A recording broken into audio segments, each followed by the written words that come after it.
Hey people, story time about when I was living off of Boat Rock in Southwest Atlanta.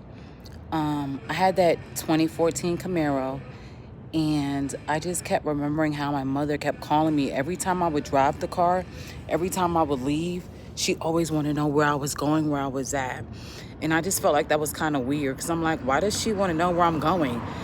She was always calling. I just remember my son saying, "Grandma's on the phone and Grandma wants to know where you're going and this and that." And for one moment, I thought that maybe they had a listening device in my apartment because, for example, me and my son were gonna go, somewhere, go downtown, just do something fun.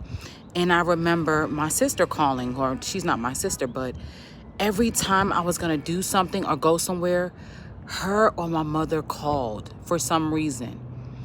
I mean, it's not a coincidence. It's not something that, you would just consider normal. It was weird. Every time I was going somewhere, I was getting dressed, I was just getting out the shower, she was calling and she was coming, trying to invite me somewhere.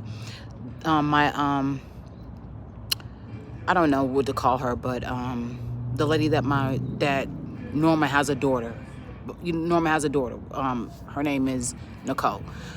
She would always call every time.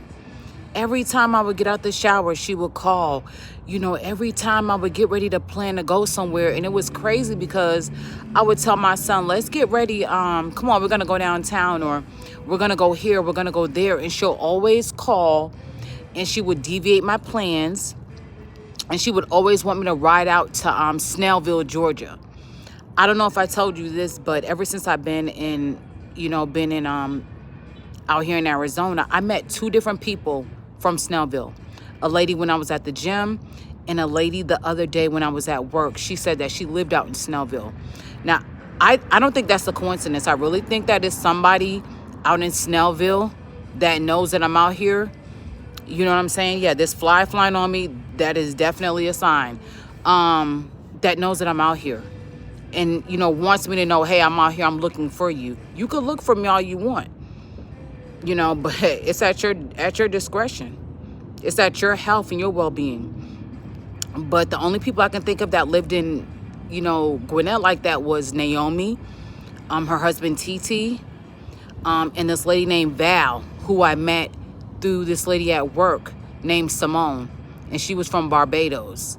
And that's it. I don't know anybody else from Gwinnett other than Latasha Williams, who was from Gary, Indiana. That's about it. Story time coming up.